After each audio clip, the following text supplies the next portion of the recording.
부활에 관한 시간편을 제가 집어넣어 주고 간지에다가 그걸 한번 읽어주시기 바랍니다.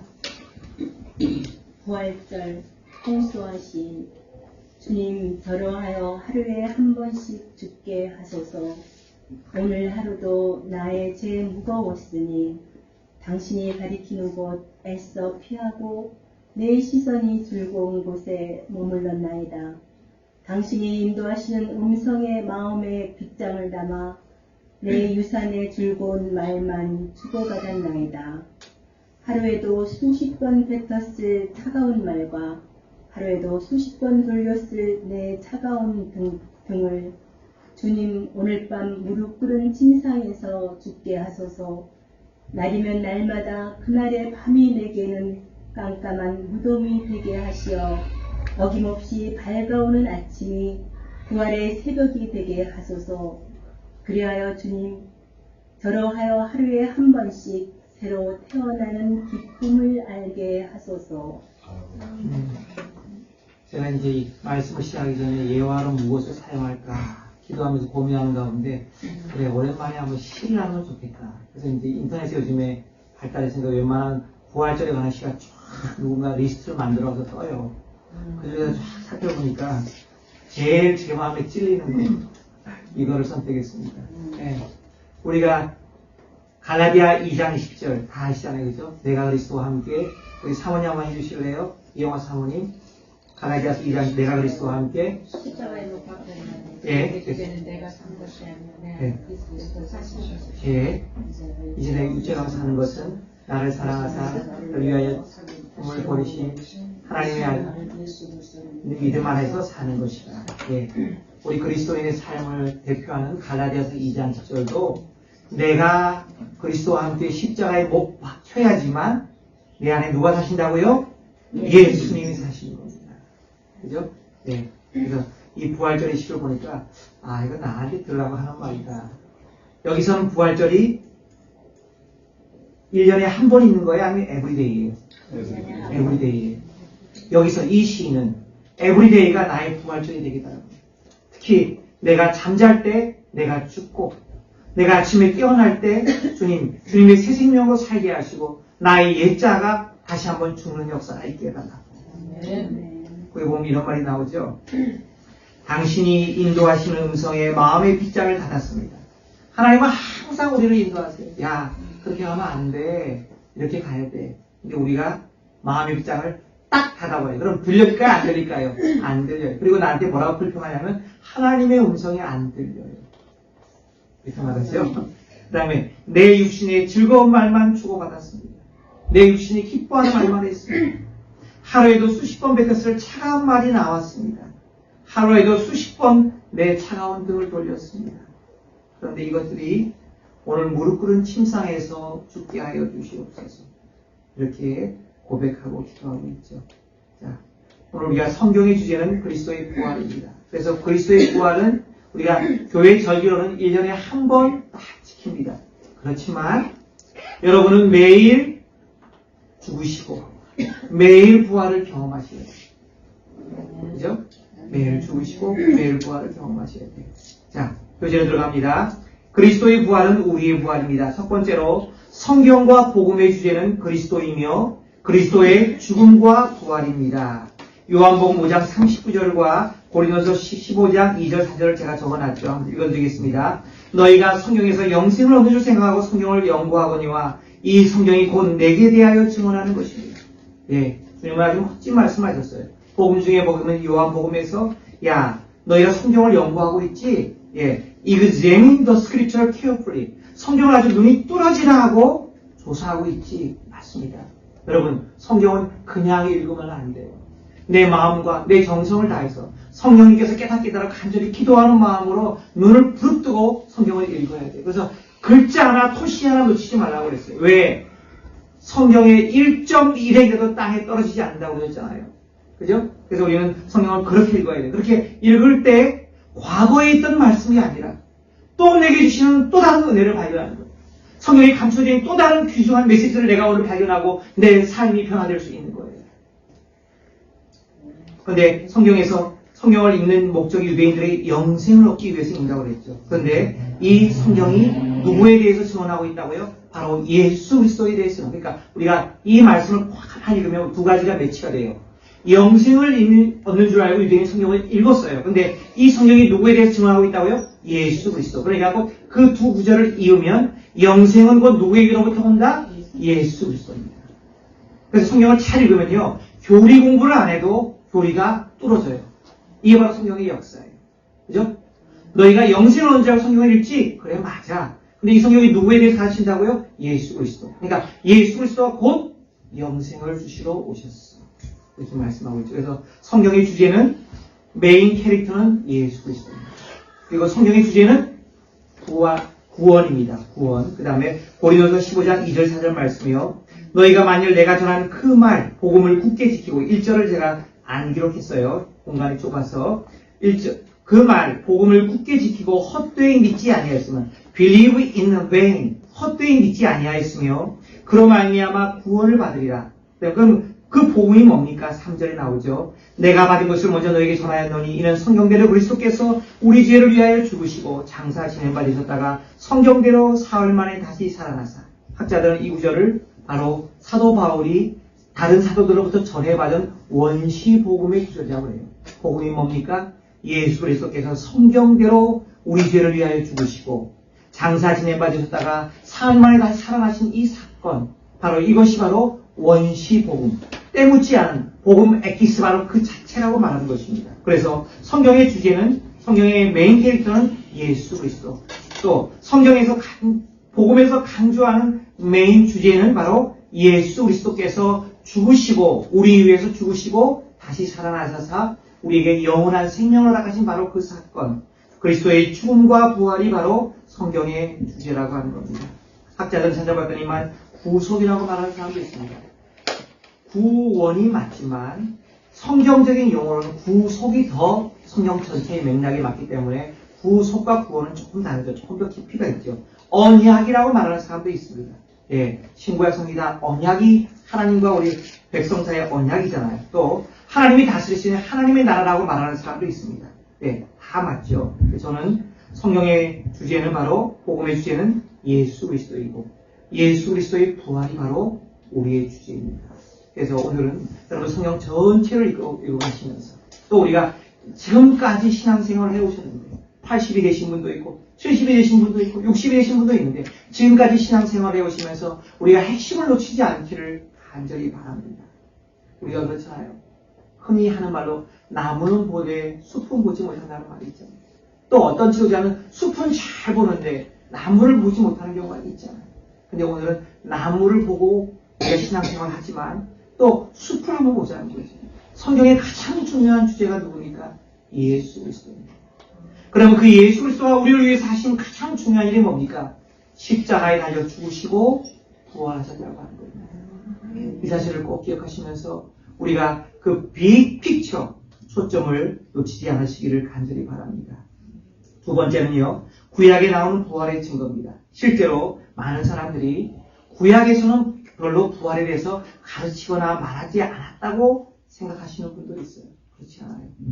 예수 그리스도의 부활이 정점이 되고 가장 중요한 역사의 터닝 포인트가 된 건 사실이지만, 그러나 이미 구약 성경에도 우리 그리스도인, 하나님의 백성, 여호와의 선민들의 부활에 대해서 많이 이야기하고 영원한 생명에 대해서 이야기하고 있었다는 것입니다.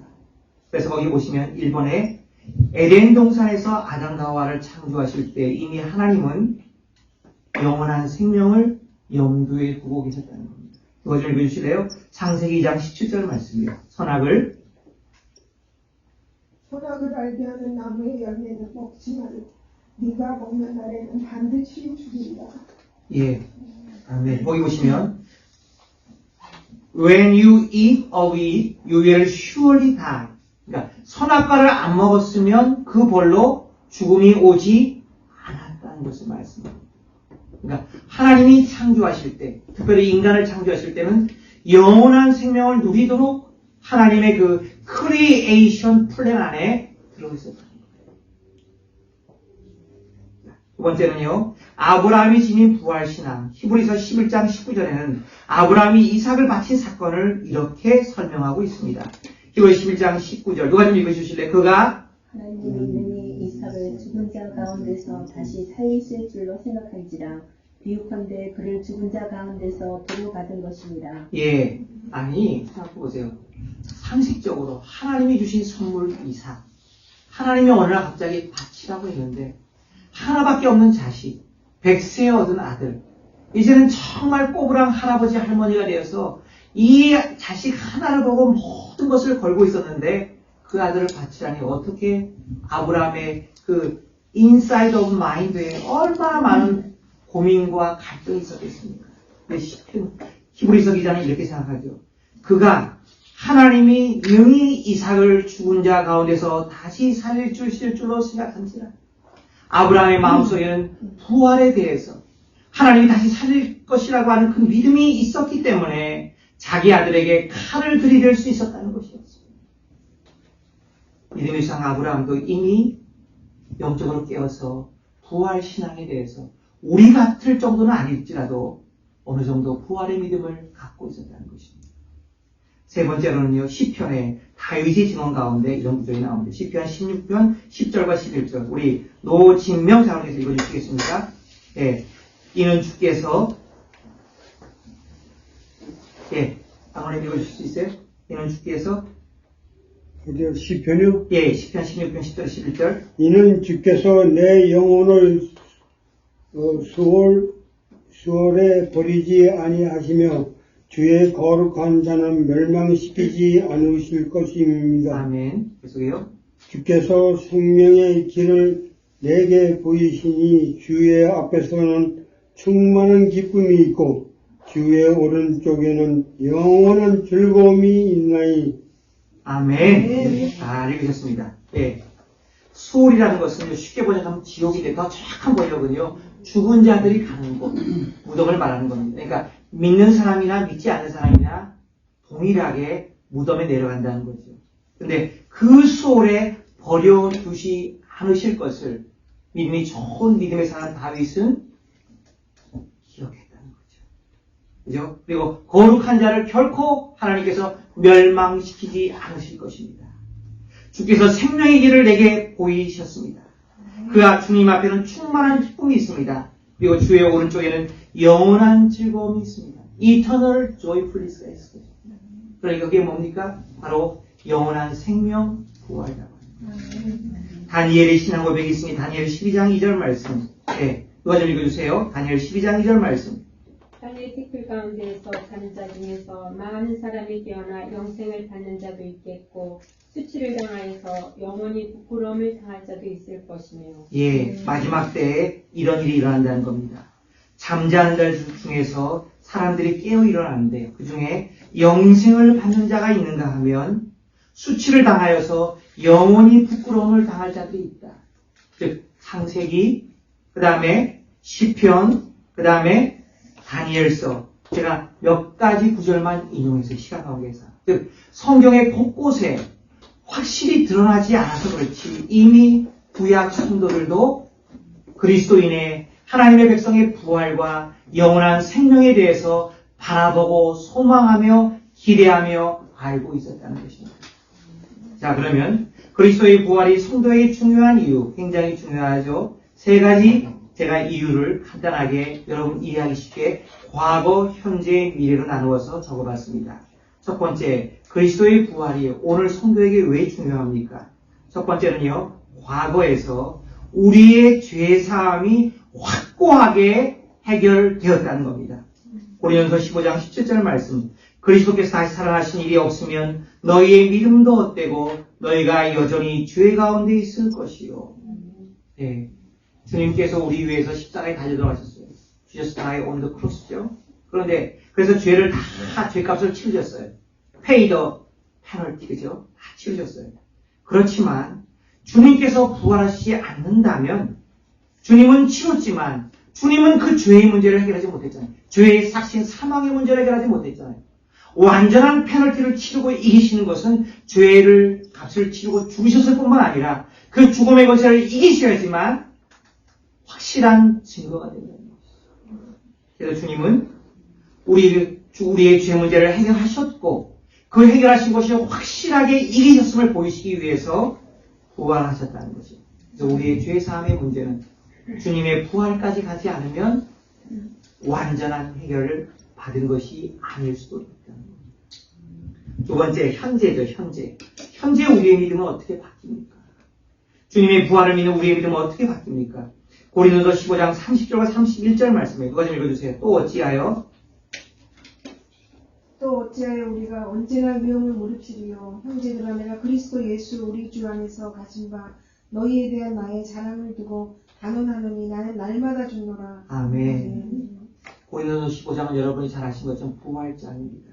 바울서가 이렇게 고백하죠. 나는 언제나 someday 아니에요. yesterday 아니에요. 내가 제일 건강할 때 바로 그 시즌, at the hot season 아니에요. always 나는 죽음에 들어갑니다. 나는 always 위험을 무릅쓰니다. 그리고 나는 날마다 죽습니다. 왜죠? 왜 죽을 수 있습니까? 뭐 때문에 죽을 수 있습니까? 바울이 계산 못하는 바보입니까? 하나밖에 없는 생명을 바칠 정도로 바보입니까? 아니라는 거죠. 부활 신앙이 확고부동했기 때문에 내가 주를 위해 죽으면 주께서 나를 살려주시고 더 큰 부활의 능력, 내가 정말 알고자 하는 그 부활의 능력을 경험하고 체험하고 소유할 수 있는 축복을 주실 것을 믿었기 때문에 나는 날마다 죽노라. 나는 언제나 위험을 무릅쓰노라. 즉 현재를 사는 그리스도인의 믿음이 물불을 안 가리는 믿음, 세상이 두려워하는 믿음, 마치 물고기가 그 물길을 거슬러 올라가는 믿음, 세상을 뒤집어 엎어놓는 믿음, 바로 그 믿음은 부활의 믿음에서 나온다는 거죠. 그리고 주보에 기록된 것처럼 우리가 육체적인 한계에 부딪힐 때, 우리가 삶의 어떤 환경의 한계에 부딪힐 때 그 환경을 이길 수 있는 힘은, 궁극적인 그 힘은 예수 그리스도의 부활의 능력이 있었다는 겁니다. 그래서 현재적으로 정말 부활을 믿는 그리스도인은 그 삶을 낙심할 수가 없어요. 사람이니까 낙심하죠. 상황을 보고 환경을 보고. 그러나 기도하면서 다시 일어난다는 거예요. 내가 이렇게 있으면 안 되지. 그래, 난 정말 환경이 안 좋아. 내 몸이 정말 안 좋아. 내 이가 정말 안 좋아. 내 다리가 정말 약해. 내 혈압이 높아. 난 당뇨도 있어. 난 눈이 잘 안 보여. 그러나 다시 한번 기도하면서 그래, 주님이 이기셨는데 나도 이길 수 있어 하고 기도하면서 낙마하거나 절망하거나 환경과 타협하지 않고 다시금 주를 위해서 일어나서 멋진 위대한 일을 계획하고 준비하고 도전하게 된다는 것입니다. 우리 농사님이 항상 그런 말씀하셨죠. 제가 여러분 들었는데 우리에게는 작지만 일당백을 하는 그리스도인입니다. 저는 그걸 주문합니다. 참 멋있게 들렸어요. 참 여성으로 참 남자를 못 따라가는 그 배포와 믿음을 갖고 계시구나. 맞아요. 저는 그걸 느꼈어요. 여기 한번 예배실 한번 보세요. 예배실 한번 보세요. 우리 별로 돈 안 들었어요. 아, 17일간 우리 찬조해가지고 지난주에 이거 안지라서 그냥 끈 묶어주고 베드로목사의 천장에 가가지고 또 오늘 꽃이 왔는데 문제가 꽃병이 없었어요. 꽃병이 없어. 그래서 이영화 사원이 머리를 탁 생각해가지고 우리 물병을 잘라가지고 꽃병을 만들죠. 여기다 꽃병을. 근데 문제는 물병은 그렇게 이쁘지가 않잖아요. 물병은 이쁘지 그냥 물병이 1갤런짜리 물병이에요. 세상 그냥 마켓에서 파는. 그러니까 우리 사람이 또 아이디어를 내가지고 냅킨이에요. 냅킨. 꽃병이 아닙니다. 냅킨으로 또 둘러 씌웠어요. 그랬더니 또 작품이 됐어요. 작품이. 예. 이거를 붙여놓고 보니까 또 너무 허전해. 하나님 어떻게 해요? 내가 이거 돈 안 드리려고 이거 하나가 4불짜리거든요. 아마존에서. 하나님 선을 샀는데 하나님 이거는 좀 뭔가 부족할까요? 어떻게 하면 좋을까요? 하나님 계속 나 몰라요. 하나님 알아서 하세요. 저는 그렇게 배동생이 어떻게 가는 거 봤거든요. 하나님 어떻게 해요? 하나님 해결하지 나 못해요. 하나님 이것만 갖고는 분명히 안 되는데 하나님도 아이디어를 주셨어요. 99센트 스토어에 가서 이 벌룬이 100개에 3불 9구죠. 3불 9구더라고요. 그거 샀어요. 그래서 벌룬을 좀 다르게 만들려고 하다가 실패했어. 실패해가지고 또 이제 낙심하고 있는데 하나님 어떻게 당장 내일인데 하나님 어떻게 하나님도 아이디어를 주셔. 유튜브를 찾아보니까 저렇게 꽃을 만들 수 있는 게 가장 우리같이 우리 집안 식구들 전문가가 아닌 사람이 할 수 있는 가장 쉬운 방법이라는 걸 또 알려주시고 그래서 꽃을 만들었어요. 제프리 웨스리, 우리 스테파니, 제니, 또 그래서 다 해가지고 안 붙어. 자꾸 떨어져. 자꾸 떨어져. 그래서 스카스테이프로 2번, 3번 붙여가지고 이렇게 만들으니까 또 이렇게 꽃밭에 부활절 꽃밭에 온 같은 기분이 됐어요. 이제 우리 교회는 넉넉하거나 크거나 대단한 것은 아니지만 계란께서 다 네. 여러분이 가진 것 정말 작은 것 하나를 가지고 정성스럽게 우리가 부활을 준비했어요. 저도 음식을 떠보세요. 음식. 네. 우리 뭐 이렇게 시간이 많거나 건강한 사람 별로 없어요. 한 가지 별 질병을 갖고 있어요. 근데 또 음식을 저렇게 정성스럽게 마련했어요. 또 오늘 노원한 모자를 보니까 그냥 오시지 않고 커피 먹으라고 커피 또 이렇게 아주 좋은 거 맛있는 것도 스타벅스 사갖고 오셨어요. 네. 이게 바로 우리 교회입니다. 하나님이 여기에 있을 것이 않겠습니까? 그래. 니네가 나의 부활을 기념하고 축하하기 위해서 이렇게 작은 거지만 십시일반 모아서 하나님을 기쁘게 하는구나. 그래. 아멘. 아마 이 마음이 있었을 것입니다. 아멘. 세 번째로는요. 그리스도의 부활의 성격이 중요한 이유는 미래에 있어서 성도의 영생을 보증하기 때문이라는 것입니다. 고린도서 15장 54절 말씀을 누가 좀 읽어주세요. 이 썩을 것이 썩지 아니함을 입고 이 죽을 것이 죽지 아니함을 입을 때에는 사망을 삼키고 이기리라. 아멘. 기록된 말씀이 이루어지다. 아멘. 여기서 이 말씀 굉장히 중요해요. 우리가 다 아는 말씀이잖아요. 그죠? 부활하면 어떻게 돼요? 썩을 것이 썩지 아니함을 입는데요. 죽을 것이 죽지 아니함을 입는데요. 더 중요한 건요. 사망을 삼키고 이기라고 말씀하셨다. 이게 바로 뭐냐면 우리가 죽을 때 슬퍼하지 마시고 썩지 않아요. 우리가 죽을 때 죽지 않는다는 거예요.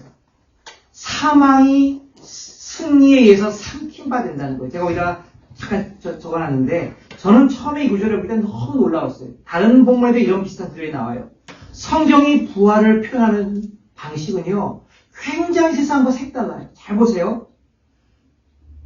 썩을 것이 썩지 아니함을 입는데요. 죽을 것이 죽지 아니함을 입는데요. 무슨 말이에요?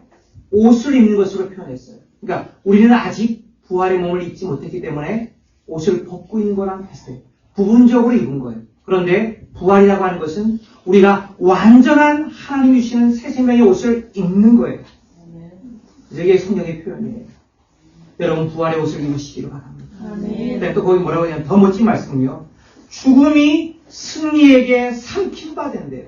저는 이 말씀이 제일 멋져요. 여러분 우리가 동물의 세계는 약육강식의 세계이다. 먹이사슬이 있잖아요. 먹이사슬 그죠? 그래서 작은 자가 큰 자에게 먹히잖아요. 바닷가에 그렇잖아요. 고기도 플랑크톤을 먹는 조그만 물고기가 있고 그 물고기를 먹는 큰 물고기가 있고 나중에 고래가 있잖아요. 그래서 큰 고래가 있는 상어가 있는 것처럼 죽음이라는 것은 결국 주님이 말씀하신 부활 생명이라는 거에서 삼킨발이어서 맥을 못 추고 사시게 되는 것입니다. 이 얼마나 강대하고 이 얼마나 위대하고 이 얼마나 완전한 표현입니까? 옷을 입는다. 우리는 부활의 옷을 입을 거예요. 우리는 우리의 이 죽고 썩고 멸망할 육신이 완전한 영원한 생명, 살아있는 생명의 옷을 입을 거예요. 생명에게 삼킴받을 거예요. 이것이 바로 성경이 말하고 있는 부활의 강력함과 위대함과 자연스러움이라는 것입니다. 자, 이제 오늘 본문으로 들어갑니다. 그리스도의 부활의 증거와 결과들을 보겠습니다. 제자들은요, 제가 성경을 계속 누가복음을 읽으면서 묵상해 보니까 절대로 부활을 믿지 않았어요. 베드로도, 요한도, 도마도, 오늘 장로는 도마기도 도마는 더 강력하게 믿지 못했고, 대부분의 제자들이 믿지 못했어요. 오늘 누가복음 보세요. 절대로 믿지 못했어요. 그래서 주님께서는 그 믿게 하기 위해서 구체적인 증거를 또 보여주셨어요. 누가복음 2장 39절 43절까지입니다. 내 손과 발을 보고 나인 줄 알아. 야, 내 손과 발을 봐. 예, 주님의 손에 무엇이 있을까요? 무슨 자국이 있죠? 못 자국이 있잖아요. 주님의 발에 무슨 자국이 있죠? 예, 못 자국 있고 피 자국도 같이 있었을 거 아니에요, 그죠? 주님이 진짜 십자가에 못 박히셨다면 그거를 보라는 거예요, 보라는 거예요. 그 다음에 영은 살과 뼈가 없을 때 너희 보는 바와 같이 나는 있느니라. 야, 내가 영어성에 이렇게 나와요. 내가 고스트가 아니라 주님이 죽으시고 영만 여기 오셔서 너희한테 위로하러 온 게 아니야. 나는 살과 뼈가 있는 실제의 몸이야. 이렇게 보여주셨죠. 그 다음에 그래도 믿지 않으니까 41절에 그들이 너무 기쁨으로 아직도 믿지 못하고 놀랍게 여길 때 이르시되 여기 무슨 먹을 것이 있느냐. 여러분 너무 기뻐도 뭡니다. 아니 주님이 돌아가셨고 주님이 실패하셨고 우리도 실패했다고 또 로마 군인들이 우리도 잡아갈지 모른다고 얼마나 낙심하고 절망하고 두려워하고 있었겠습니까? 그런데 주님이 뭐라고 했어요? 야 내가 살았어. 내가 부활했어. 여인들에게 먼저 나타나시고 두 제자에게 나타나시고 엠마오 가는 길 제자들에게 또 나타나시고 나중에 요한복음 27장에 보면 그럼에도 불구하고 자기의 업으로 다시 돌아간 베드로를 위시한 제자들에게 나타나셔서 내가 나를 사랑하느냐 물으시면서 사명을 맡기시죠. 네. 정말 제자들은 믿지 못했어요. 그래도 믿지 못했어요. 너무 기뻐도 믿지 못해요. 기쁘기만 할 뿐 그 사실을 받아들일 수가 없어요. 그런데 예수님께서 마지막으로 여기 무슨 먹을 것이 있느냐. 그러니까 막 찾아보니까 구운 생선 한 토막이 남아있었더라는 거예요. 아마 차가운 거였겠지. 이미 드시다가 남았으니까 그것도였고 또 어떤 영어 번역성에 이렇게 나와 있어요. 허니콤, 예, 벌집을 제가 그 터키 갔을 때 먹은 벌집이 생각나는데 아침에 너무 잘 먹어서 터키 가서 기억나시죠? 벌집? 그 벌집 허니콤을 드렸다고 그래요. 그래서 그걸 받아서 잡수셨다는 거예요. 그러니까 주님은 만약에 고스트라면 손과 발을 만질 수 없잖아요. 그것도 부족하니까 주님께서 친히 드셨어요. 귀신이 먹나요? 우리 한국 사람이 유교에 따라 유교 전통에 대한 조상들이 제사를 지내지만 그 조상들이 먹고 가나요? 먹었다고 여기는 거죠. 그죠? 남아있는 식구들이 먹는 거죠. 다 드신 거예요. 무슨 말입니까? 주님은 그냥 영이 살아나신 것이 아니라 완전한 몸을 지닌 부활의 몸으로 살아나셨다는 것입니다. 저는 이 말씀을 읽으면서 이건 바로 우리를 위한 거. 여러분 부활의 몸 궁금하지 않으세요? 장차 우리가 죽은 다음에 있게 될 부활의 몸이 어떤 몸일지 궁금하지 않으세요? 저 많이 궁금해요. 왜? 성경에 많이 말씀하고 있잖아요. 구체적으로 많이 설명하고 있잖아요. 근데 여기 보면 우리가 두 가지 사실을 알 수가 있어요. 부활의 몸은 지금 여러분이 입으신 몸과 똑같은 더 나은, 더 완전한 몸을 입게 되는데 지금의 몸과 유사성이 깊어서 누구든지 나를 보면 저 사람이 부활하신 예를 든다면 우리 노목사님 천국에 가서 노목사님을 뵀어. 근데 노목사님이 가장 이쁠 때 어떤 한때가 이겨요. 이팔 청춘이라고 해요. 이팔 청춘. 가장 좋을 때의 모습으로 천국에서 부활한다는 거예요. 근데 옛날의 모습이 그대로 남아있으셔가지고 저는 이제 50대 이후에 노목사님을 뵀지만 젊으셨을 때 노목사님을 뵐 수 있다는 거. 저분이 노목사님이군요. 그죠? 이렇게 한다는 거예요. 손과 발이 다 있는 똑같은 사람인데 완전한 몸을 입는다는 거예요. 또 하나는 여러분 저도 그렇게 음식을 먹는 걸 즐기는 사람은 아니었지만 먹다 보니까 인생을 왜 사냐 물었을 때 저는 처음에 먹기 위해 산다고 말하지 않았어요. 나중에 보니까 그것도 내 삶의 중요한 부분이더라고요. 그죠? 근데 천국에 가면 음식을 먹습니까? 안 먹습니까? 오늘 구조를 이해하면 먹는다는 거예요. 먹는다는 겁니다. 결혼을 합니까? 안 합니까? 미안하지만 안 해요. 네, 그렇지만 음식을 그러면 음악 활동은 있습니까? 없습니까? 있어요. 그러면 예배 행위는 있습니까? 없습니까? 있습니까? 그럼 여러분이 각자 잡을 가지고 자기의 재능에 따라서 잡을 가지면서 하나님 나라를 위해서 영광스럽게 일할 수 있는 기회는 있습니까? 없습니까? 있지요. 완전한 몸, 완전한 세상, 완전한 행위, 완전한 완전한 예배가 있다는 거죠.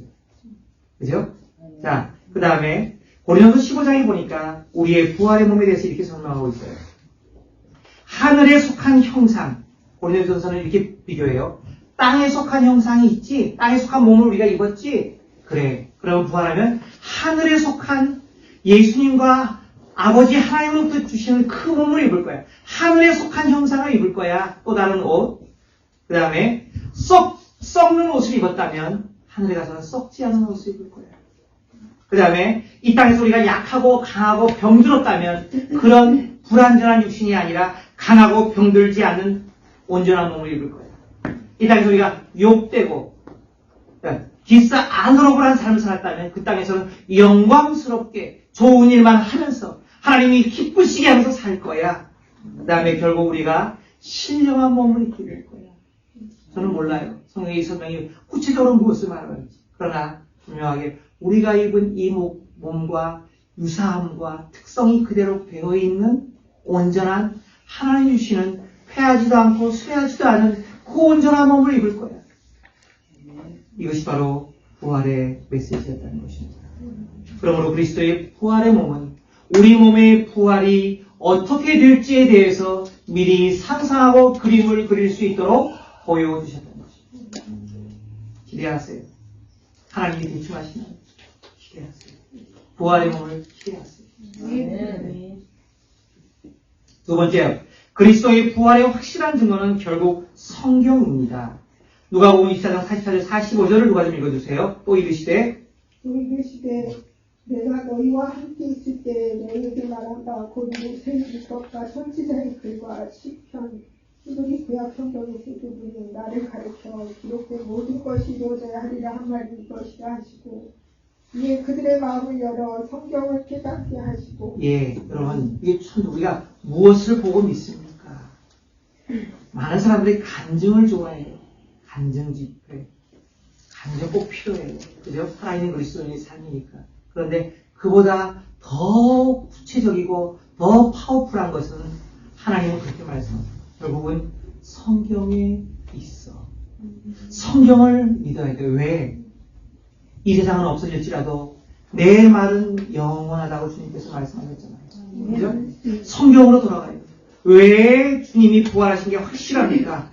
모세의 율법과 선지자의 글과 시편에 이미 주님이 죽으시고 부활하실 것에 대해서 여러 군데서 계속해서 반복하여 가르치고 증명하고 있기 때문이라는 것입니다. 그래서 주님께서 하신 일은 그들의 마음을 열어서 그들의 영의 열어서 성경을 깨닫게 하셨다는 거예요. 여기서 성경은 구약 성경이겠죠. 그죠? 구약 성경 구절을 인용하시면서 주님이 부활하신 것이 너무나 당연한 성경의 진리이며 메인 주제임을 설명해 주셨겠죠. 제가 여기에 적어놨어요. 주님이 부활하시고 나서 40일 동안 제자들과 500여 문도에게 보이셨다고 그러는데 만삭되지 못하여 난 바울에게도 보이셨다고 하셨는데 주님은 무엇을 하셨을까요? 얘들아, 바로 내가 그리스도가 너희를 위해 십자가의 고난을 당하고 부활했어. 이게 영원히 전할, 온 족속에게 전할 바로 메시지야. 이것을 꼭 깨달아야 돼. 그때는 아직 신약성경이 없었으니까 구약 성경을 가지고 인용하셨겠죠. 봐, 성경을 봐. 창세기에도 나오잖아. 사무엘상에도 나오잖아. 그치? 시편에도 나오잖아. 다니엘서에도 나오잖아. 이사야서에도 나오잖아. 에스겔에도 나오잖아. 자, 봐. 라고 주님이 설명하셨다는 겁니다. 세 번째로 그리스도의 부활은 결국 우리로 성령받아 증인의 삶을 살게 합니다. 이게 가장 중요하죠. 누가복음 24장 47절 49절 말씀, 또 그의 이름으로 죄의 사함을 받게 하는 회개가 예루살렘에서 시작하여 모든 족속에 전파될 것이 기록되었으니 너희는 이 모든 일의 증인이라. 볼지어다 내가 내 아버지께서 약속하신 것을 너희에게 보내리니 너희는 위로부터 능력을 입혀질 때까지 이 성에 머물라 하시니라. 아멘. 여러분, 주님의 부활을 목격한 사람은요 부활의 증인이 될 수밖에 없어요. 사도행전 4장 10절에 이렇게 기록되어 있어요. 우리는 보고 들은 것을 말하지 아니할 수 없다. 정말 정직한 사람은요 정말 하나님의 메시지를 만나면, 보면, 경험하면 가만히 있을 수가 없어요. 그걸 증거할 수밖에 없어요. 근데 우리가 증인이라고 하면 약간 두려움이 생기잖아요. 세상 사람들 앞에서, 믿지 않는 사람들 앞에서 그들이 나를 비난하면 어떡하지? 나를 손가락질하면 어떡하지? 이런 생각이 들잖아요. 거기 부활의 증인이라 이런 말씀을 기록해놨습니다. 거기 보세요. 네모친 곳에 우리가 주님을 위해 어떤 좋은 일을 하는 것이 아닙니다. 부활의 증인이란 우리가 성령으로 충만할 때 그분이 우리를 통해서 좋은 일을 하시는 것을 부활의 증인이라고 합니다. 그렇죠? 조용하지 마세요. 우리가 부활의 증인이 된 것은 성령께서 하시는 일, 성령께서 우리 통해서 하시는 일이에요. 성령께서 우리 통해서 하시고자 하는 바로 그 일이에요. 우리가 믿음으로 기도하며 준비하면 나아가면 하나님이 쓰신다면. 자, 이제 마지막 결단의 시간입니다. 함께 읽고 우리가 한 1분간만 기도하고 마치겠습니다. 함께 읽습니다. 그리스도의 부활은 우리 몸의 부활을 미리 보여줍니다. 그렇지만 그리스도의 부활의 확실한 증거는 역시 말씀 안에 들어 있습니다. 그리스도의 부활을 목표한 사람들은 결국 성령을 받아 증인의 삶을 살게 됩니다. 진정한 부활신앙은 우리 모든 그리스도인의 삶의 자세를 180도 바꾸어 놓아 주의 일에 헌신하게 만들어줍니다. 말씀을 같이 읽죠. 우리가 항상 이 예수의 죽음을 몸에 짊어짐은 이 예수의 생명이 또한 우리 몸에 나타나게 하려 합니다. 우리 살아있는 자가 항상 예수를 위하여 죽음에 넘겨짐은 이 예수의 생명이 또한 우리 죽을 육체에 나타나게 하려 합니다. 예수를 위해서 멋지게 죽으실 수 있는 여러분들이 되기를 바랍니다. 기도합니다.